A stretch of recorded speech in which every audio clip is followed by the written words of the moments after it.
let's see. We've got some time for comments and suggestions and questions from the audience, but I wonder just for a minute or two whether we had panelist response to the other panelist comments.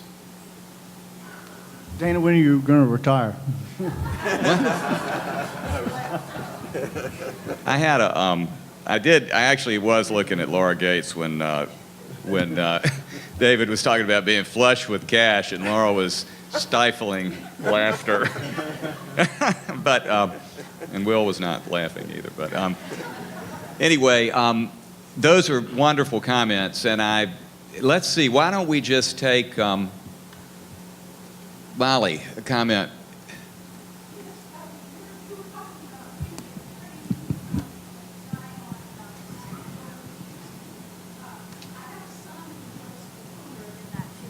And I have a son who works for Bloomberg, the informational part, not the mayor's office, in the sustainability field. And one of the most interesting things and hopeful things I learned from him recently, he said he was going to a conference to train some people on sustainability. And I said, who are you training? And he said, a bunch of management investment people from JP Morgan and Goldman Sachs. And I said, really? What do they want to know about it? And he said, they want to know about risk management.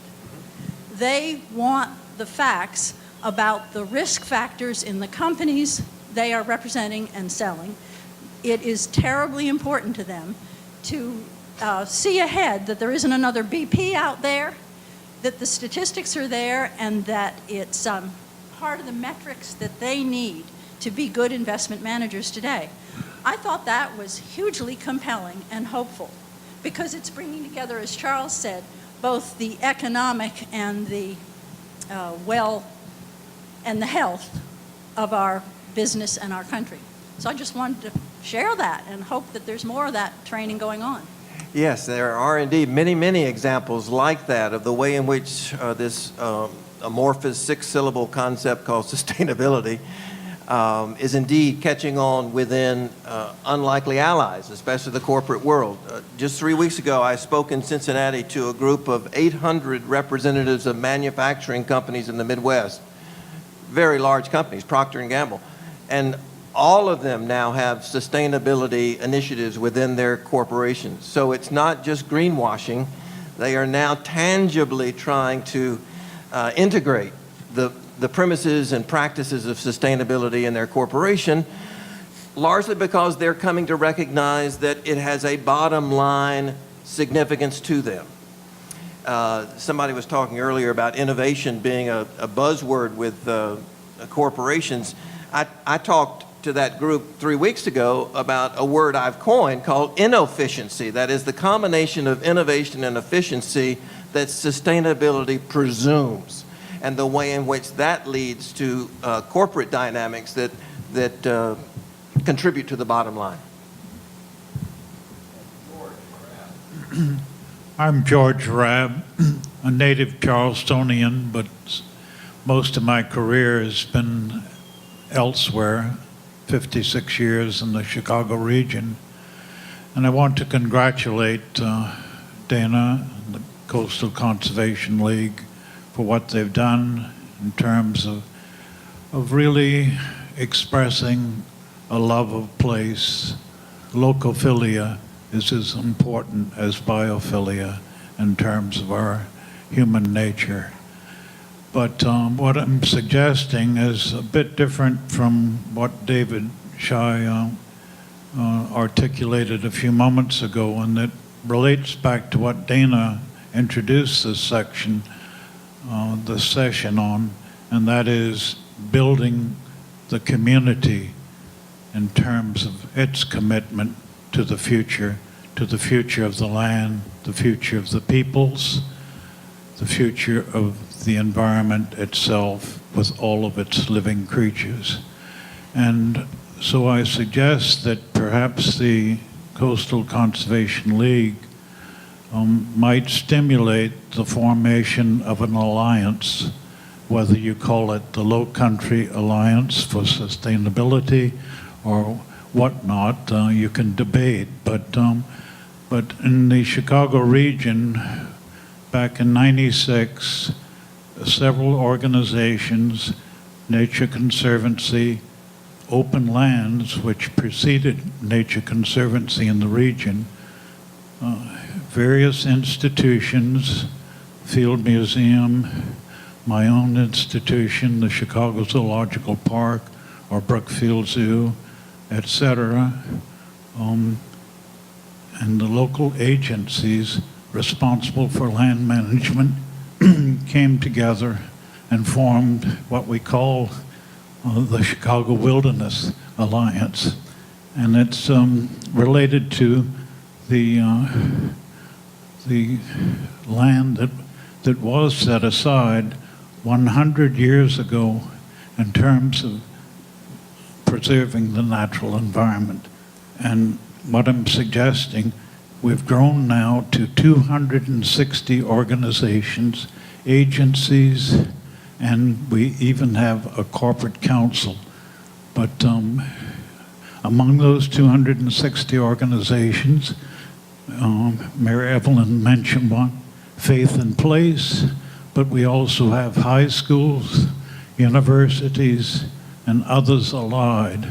And with that combination, representing much of the community, we've got enormous strength that we never had before. So I suggest that you entertain this notion, Dana, and I hope the Coastal Conservation League itself is a leader in the activities, the service activities that David spoke to. And I hope you're well, and I wish you well in that endeavor.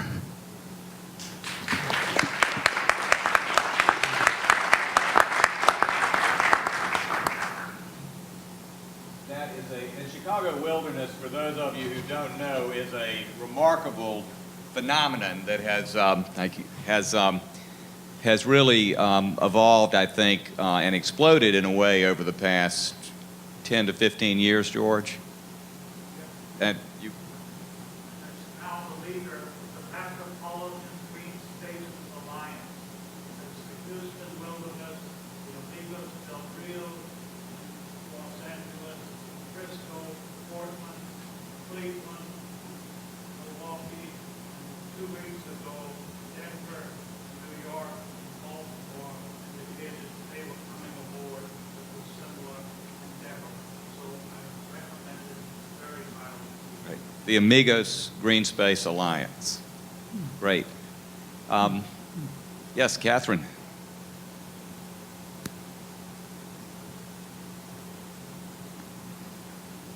I have 2 questions that in some ways are related, and Hamilton, this probably would be to... Raise the mic. I'm sorry. This would probably be your field.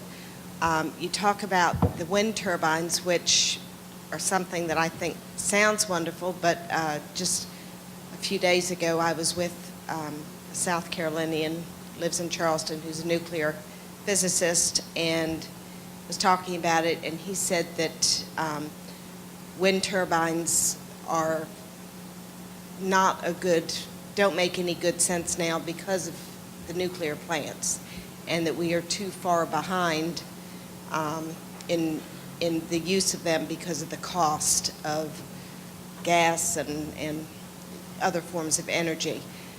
Related to that, I also worry about if there is any effect on the migratory whales. As a scuba diver and an avid environmentalist in the water, that would concern me. The other question is, we have scrubbers on our coal plants, and you say that we're doing away with ones that are not up to snuff on that. What about our water treatment plants? We've just had articles about the fibers being found in oysters and flame retardants. I was at the out on James Island where the DNR and cancer research labs a couple months ago, and was told that the samples that were taken from dolphins that are the closest to humans, they're top feeders, they're air breathers and water swimmers, that they had higher levels of flame retardant in their bodies than any place in the world in Charleston Harbor. And I'm no longer eating oysters that are local because of that. And I love oysters. So those two questions, please. Well, I can definitely speak to the nuclear issue and the whale issue. I might have to defer to someone else on the pollutions in the harbor. I have read those articles, and it's pretty frightening to see what they're finding in our wildlife out there. As to nuclear, we're not going to have, there's no silver bullet to this energy equation, and we're not going to have one source of energy. It's not going to just be nuclear. It's not going to just be natural gas, and it's not just going to be wind. It's a portfolio of different resources that come together to meet different needs, and wind is playing an enormous role, especially out west. Texas has over 10,000 megawatts of wind on their grid right now. That's more than half of what we use in the state of South Carolina. So the technology's demonstrated it is viable from an economic perspective on land right now, but we haven't gone offshore. And so that's the next step for the United States. They've been doing it for 20 years in Europe. It's working in Europe. It's more costly than what we've been doing in the past, but that's part of dealing with these externalities that come along with relying on coal. The reason our power is cheap is because we're not paying those health costs and we're not paying those environmental costs on our power bill. We're paying them with our health bills, and we're paying them with the future viability of our ecosystems on this planet. As to whales, there's no question you've got to think about whales, you've got to think about birds, and CCL certainly doesn't take the position that wind is good everywhere, wherever. You've got to do your due diligence. You've got to understand what the impacts are going to be, mitigate to the highest means possible, and put them in the spots that make sense from an economic or from an environmental perspective. So that's part of what we've been doing with Taskforce that we work on at the state level around South Carolina, is looking at those issues and making sure we're not heading in a direction that has consequences that we're not prepared to accept.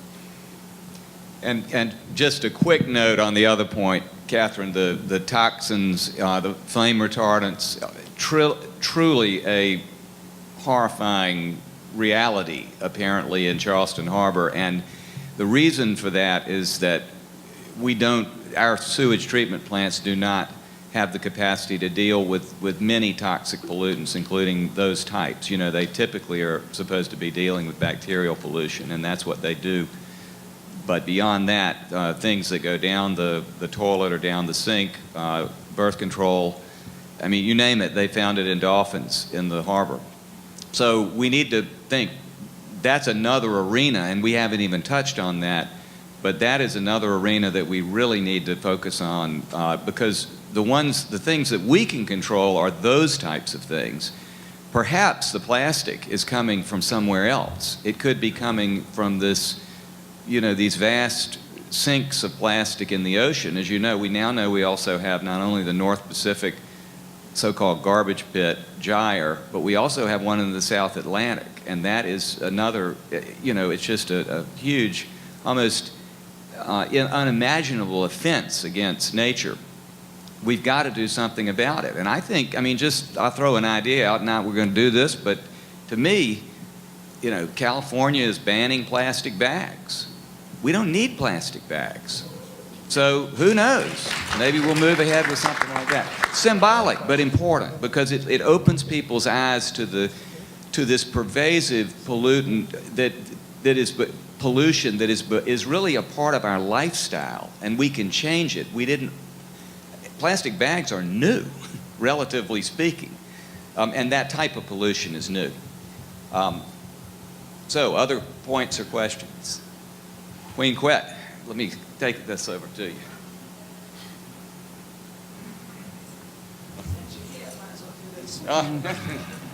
This is good. That's a good this is deal. great. Bonus. Yes, a bonus.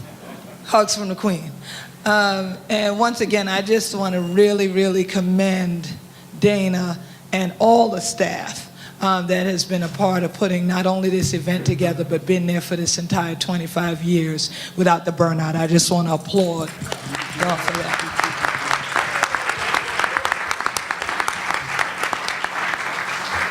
what Mr. Shai said, everything you said on the list, I agree with 100%. And yes, you want a hug too now, right? But I wanted to just offer this to you, Dana, and to CCL. Again, where I started when I came in here is now where I'm ending, divine order again. Because being a Together Green Fellow with Toyota and Audubon is exactly the thing that you mentioned in terms of service, what can be given, and in terms of having new leaders. Unlike Emory, I still buy green bananas, so I intend to be here a little while. And so they have invested, literally, in innovation. That's what they call them, innovation grants, for people to do conservation. And I feel like because they've done it, they've given us a different perspective that Audubon is not just about bird watching. They've given us a different perspective that Toyota is not just about driving cars. So to change Coastal Conservation League from looking to my community a lot like they're the people we go to when there's a problem, okay, and we need lawyers and advocates, I think we can work together to have a leadership program that creates the next generation of people who want to lead this charge so that we can be like a flock of birds that when the ones in front get tired and it goes to the back, the rest of them will still soar. They'll never drop off and they'll never burn out because they can all float on that air pocket together that we've created by elevating these issues. So I'm willing to work with you on that and just wanted to let you know that you got witnesses so that we have doors that open to more parts of the community.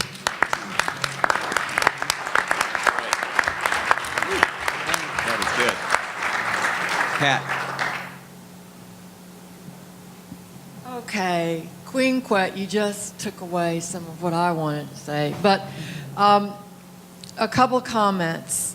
I've lived here only 7.5 years, but I want to say that the CCL is one of the first groups that I learned about here and started going to all of their programs. And I was absolutely, elated at the work that's going on here. And I think it's wonderful. I want to mention one word that really sticks out is over the array of everything here. I feel totally overwhelmed, but one word is optimism. We have to keep our optimism. Another that was mentioned yesterday, I think it was a concept from Martin Luther King that don't live with regrets. I don't want to look back on my life and say, if only I had. I don't want to live that way. And a third thing that really hit me at lunch is we've got to learn how to talk. People talk. That is so, so, so important to really connect with people to get our points across. And then the last thing ties in with what Queen Quet was just saying. Y'all have a wonderful staff. They're young, full of energy. And you look around this room, and there are a lot of gray hairs. Mine are covered up. And I've still got lots of energy, but I don't know how much longer I'm going to last. So I want to tie into the thought of you all providing a service on passing the baton and teaching people some of what you all know on how to be advocates so that we'll have more disciples out there. Dana, could we follow up on Queen Quet's acknowledgement and ask the staff to stand so we make sure we know who they are and Absolutely. put a face with? Yes, Hamilton is here, but please, all the staff stand up if you can. All right.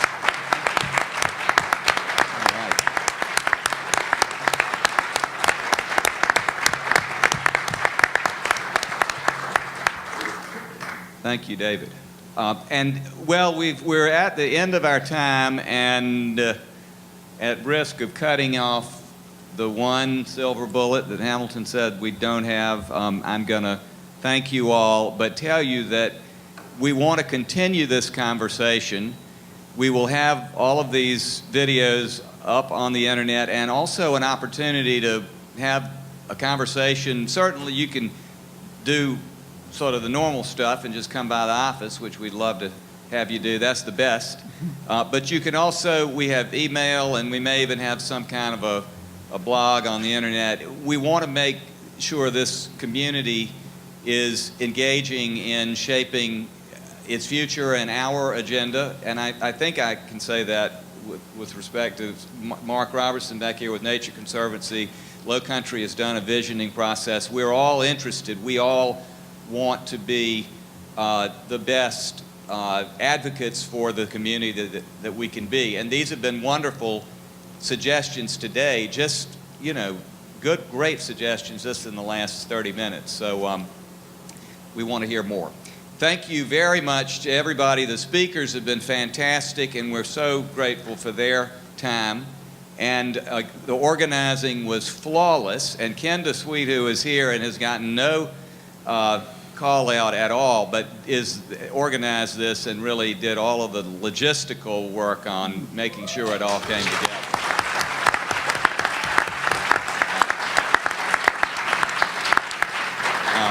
And to you all, thank you all for being a part of it and being so helpful and being supporters. We'll keep it going.